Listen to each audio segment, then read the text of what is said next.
বন্ধুসকল, আপোনালোকক নতুন এটা ভিডিঅ'লৈ স্বাগতম জনাইছোঁ। আজি আমি যাবলৈ লৈছোঁ শংকৰদেৱ সংঘৰ বাৰ্ষিক অধিৱেশন, যিখন আমাৰ ওচৰৰে যোৰহাট মৌবন্দাত আৰম্ভ হৈছে। মই আৰু মোৰ বন্ধু বাল্টিপাৰ পৰা আহি আছোঁ। মোৰ বন্ধু ইকতাৰ লগত বেষ্ট আৰু মোৰ পাৰ্টনাৰ। এতিয়া আমি আপোনালোকক গৈ পেলাই ধুনীয়াকৈ দেখাম। আপোনালোকে ভিডিঅ'টো ধুনীয়াকৈ চাই যাওক। ব'লক যাওঁ।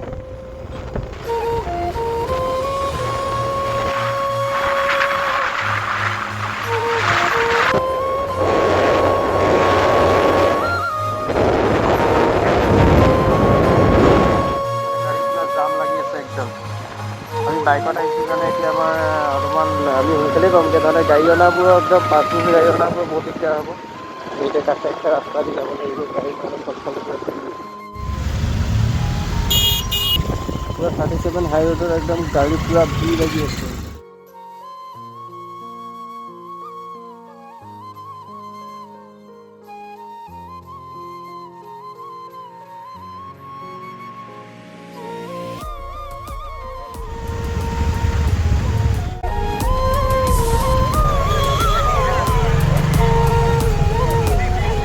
সংঘৰ অধিৱেশন আমি পাই গৈছোঁহি। বহুত ৰাস্তা একদম পূৰা ৰাস্তাৰ ভিৰ আছিলে। এইফালে দেখিছেনে মানুহ কিমান ভিৰ চবফালে, গোটেই মানুহ ভিৰ একদম ইফালে পূৰা। আমি এতিয়া ভিতৰলৈ সোমাই দিব গৈছোঁ। গোটেই অসমৰ ইমূৰৰ পৰা সিমূৰলৈকে যিমান মানুহ আছে শংকৰ সংঘৰ মানুহ, তাৰোপৰি সকলো জনজাতিৰ মানুহ পূৰা একদম ইয়াত গোট খাই গৈছে। দেখিছেনে ইমান ভিৰ লাগিছে চবফালে, ইমানেই মানুহ ভিৰ আছে। ইয়াত নেটৱৰ্ক ভালকৈ পোৱা নাই মানে। গেটখন চাওক কিমান সুন্দৰকৈ বনাইছে গেটখন। 94 সংখ্যক বাৰ্ষিক অধিৱেশন। এতিয়া সোমাই আহিছোঁ ভিতৰলৈ, পূৰা মিটিং চলি আছে। আজিকালি মানুহৰ মিটিঙতকৈ বেছি বজাৰতহে বেছি আকৰ্ষণীয় হয়। মিটিঙো শুনিব লাগে।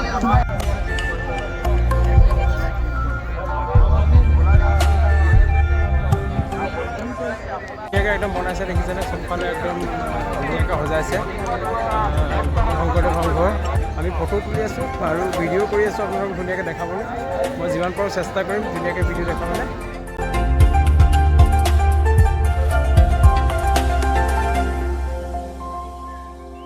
এইফালে বাটচৰাটো কিমান ধুনীয়াকৈ বনাইছে, এইফালে বাটচৰা বনাইছে, ধুনীয়াকৈ সজাইছে বাটচৰাটো। দেখিছেনে কেনেকৈ গৰুৱে পথাৰলৈ নিয়া এইটো নৰাৰে ধুনীয়াকৈ সজাই থৈছে।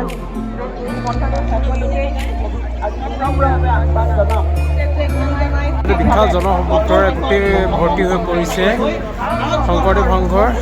এয়া আমাৰ কাৰণে অতিকৈ গৌৰৱৰ বিষয় যে ইমান মানুহ আমাৰ শংকৰদেৱৰ অধিৱেশনত আমাৰ ইয়াত জড়িত হৈছে।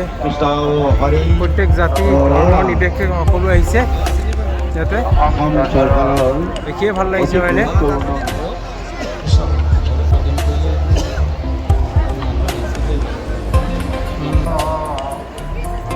এয়া হৈছে শংকৰদেৱ সংঘৰ মূল সভাস্থলী। সংঘৰ ষ্টাইলত বনাইছে, দিছেনে বনাইছে। ভিউটো চব কেনেকুৱা দেখুৱাই।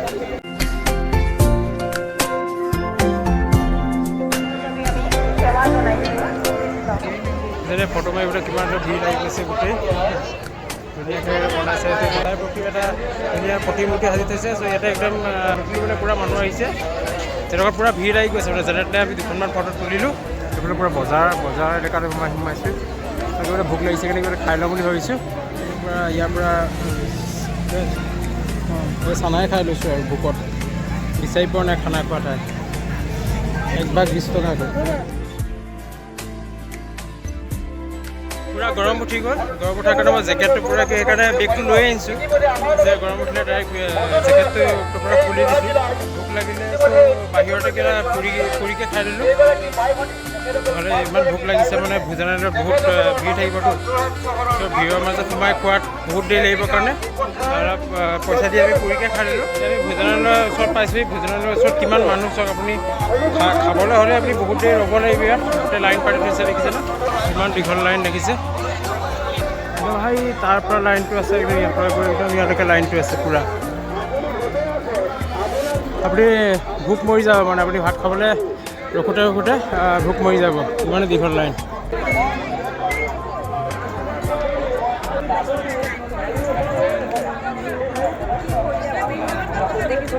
আমাৰ ওচৰৰ খুমটা সমষ্টিৰ মৃণাল শইকীয়াই এয়া বৰ ধুনীয়া এটা পদক্ষেপ গ্ৰহণ কৰিছে। বিনামূলীয়া পানী আৰু খিচিৰি খুৱাইছে, এনেকৈ বহুত উপকৃত হৈছে মানুহবোৰ। আচ্ছাৰ প্ৰাক্তন ৰাজ্যিক সাধাৰণ সম্পাদক ভাৰতীয় জনতা পাৰ্টীৰ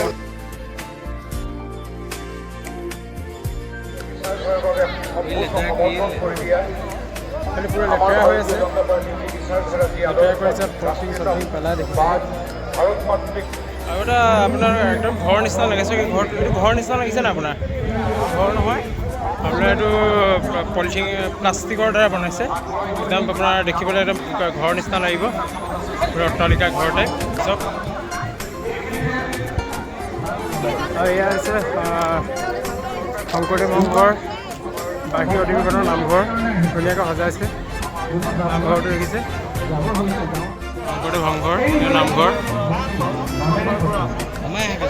চ' শংকৰদেৱ সংঘৰ তৃতীয় দিনাৰ এখন আমি আহি যিমান পাৰিলোঁ দেখালোঁ, কাৰণ যিমান পাৰিলোঁ সকলো দেখালোঁ। চ' আজিলৈ ভিডিঅ'টো ইমানে আছিলে। যদি ভিডিঅ'টো ভাল পাইছে লাইক, কমেণ্ট আৰু শ্বেয়াৰ কৰিব। ধন্যবাদ। জয় অসম।